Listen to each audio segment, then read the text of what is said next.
Hello, fellow traders. 'Tis I, TheRumpledOne, coming to you on Tuesday, October the 19th. The year's 2021. Yeah, 2021. Let's talk trading. High-low analysis part 2. As always, these videos are for educational purposes only. Your results may differ from mine. And just a reminder, always have your risk management in place so you don't lose any more on any one particular trade than you are willing to lose. Before we get to the main topic, let's just run through the charts here and take a look at what price is doing on the pound dollar. Of course, you can use this same analysis on whatever pair or pairs you're trading, or even if you're trading stocks or other instruments. Okay, taking a look here, we can see we are in the upper wick zone for the previous month. In fact, we're 46 above it, 46 pips above it at the moment. And on the weekly, we've got one gap that hasn't filled yet.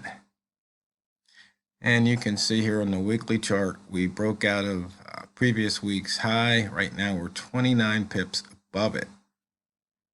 Also notice that pivot here that hadn't been taken out got taken out. And as you can see here on the daily, we broke out of the opening range for the week, which was just yesterday's candle, Monday. So we're 37 pips above that high. And yesterday was an inside bar. Just to note, 159 pips over the yearly open, and if you look to the left, you can see a lot of congestion here. As I mentioned earlier, we broke out of yesterday's high, and yesterday was an inside bar, and we are still within the inside bar, the monthly inside bar 2 months ago, and it looks like there was lots of inside bar action to be had if you like to trade pairs other than the pound dollar.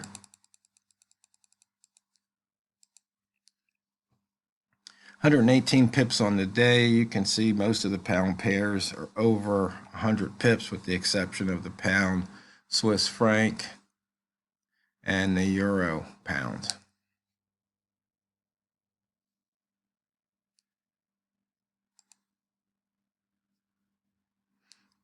The buy zone pivot, we had the pivot point was right inside the buy zone here, so there wasn't much of a pivot fade, but it still paid off. It was probably good for about 8 pips there if you trade it from the open.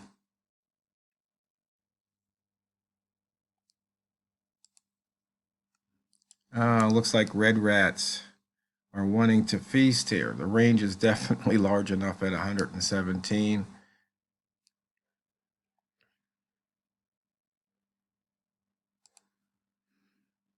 And we actually crisscrossed above the weekly R1 level. We hit R3 on the daily.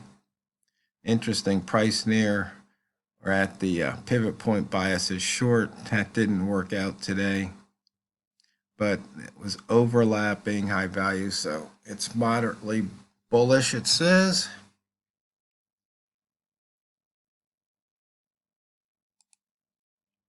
Missed pivots. Once again, we took out today's pivot, so we still have 2 missed pivots down here for the month of October.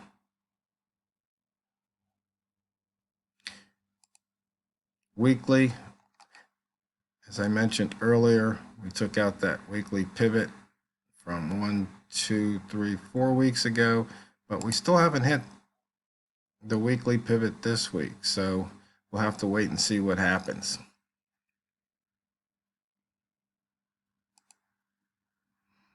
In and out of that upper wick zone, in and out of the lower wick zone. And looking at our DSR trade, you can see here we put a 3-ball in at the bottom, waffled around the 94 level, and broke out and finally got above 00. So there were pips to be had here. And sometimes you just have to stick with it to get your pips. And you can see we're starting a new hour. We broke through the double O only by 2 pips, but sometimes that's all we're looking to take. And this big candle here, I would have called a return bar, and price did return to the open. Just might have the same thing happen here. We'll have to wait and see. Oh, and a trader asked, why don't I make a trader method and post a video showing my trade? It's like, years ago I had I used to post trades on TradeStation, and people would say I was cherry picking and I was this and that. They were just never ever satisfied. So I just said, you know what? I'm not playing by other people's rules. I'm not playing other people's games. I'm playing my own game. And I got kicked off a lot of forums, but I found a home. And so I just do what I do. And some people like it and some people don't. And most people don't even know I exist. So, I've got nothing to prove. I only share things, share them freely. And those who, like what I do, sometimes they'll send a donation to encourage me to keep doing what I do. I do this mainly for fun. No, I'm not a full-time trader. No, trading doesn't produce the bulk of my income. It's just something I do because I like trading. I like beating the system. So, and finding out, more than one way to try and beat the system. So I hope that answers that question. And somebody else, let me get to that screen here. Here we're looking at the wick zone along with some highs and lows here, previous day highs and lows.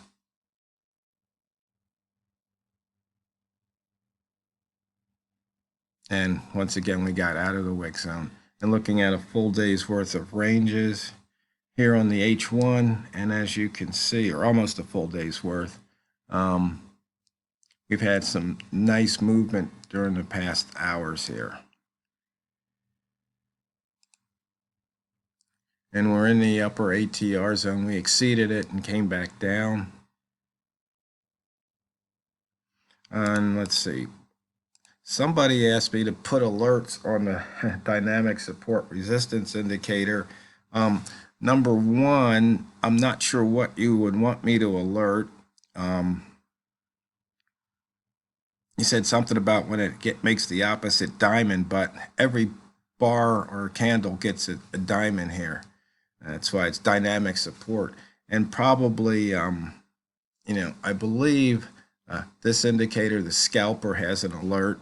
But usually I don't like alerts because, one, especially the ones that pop up, because then you got to close them. And by the time you do that, you might miss your entry. So, maybe if you're doing swing trading or something, you want alerts, but I find them more of a nuisance usually than a help. Every now and then I'll have somebody else's indicator on my chart, and they'll have pop-ups, and it just reminds me why I don't like using them. Yeah, I usually have them as an option to turn on and off, but since I don't use them, I don't really see the need for the most part to write them. Sometimes I'll do have an audio alert when it hits a certain level, just to let me know.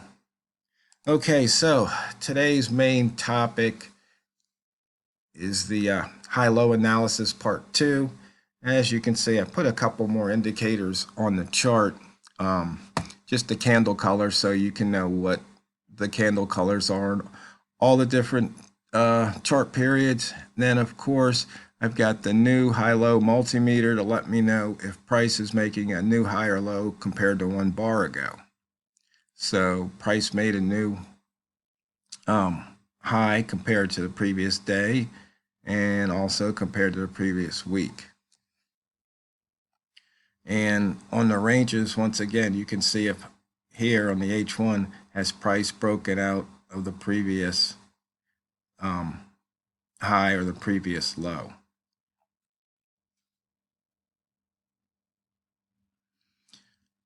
Now on the high-low analysis, as you can see here, based on the number of bars that we have on the chart, this indicator will display, or unless you tell it how many bars to look at, and I've got 50. So we can increase this to, we got H1 up there, and increase it to 250. And the reason I did that was to show you can see here in the last 250 hours, we're in what I like to call rare air. You don't have any highs or lows that have duplicated themselves. So it's easy to see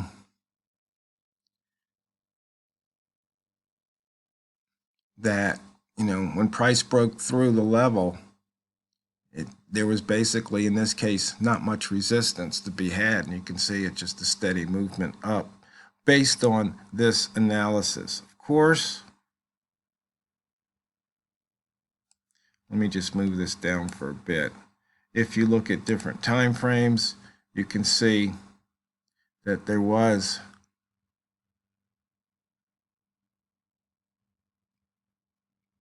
in this case, there's rare air until 38.56 on the weekly. On the monthly, we're in rare air. On the daily, you can see there was a lot of action here, and that's why I usually only have 50 bars, and I'm usually using a lower time frame, because once again, I like to trade in and out as opposed to long term. But that just gives you a perspective on the highs and lows and where they were. Now, what we can do is we can turn HL5 back on. We can turn this one off. So I think I was mentioning yesterday, as you can see here, for price to get out of a range, it has to break either the high or the low of the previous bar. And that's, price action in a nutshell. And even if you go down to the 1 minute chart, which as you can see here, it had to break that low of the previous bar, which it did, and you see it looks like it's getting ready to break another one, and it just did.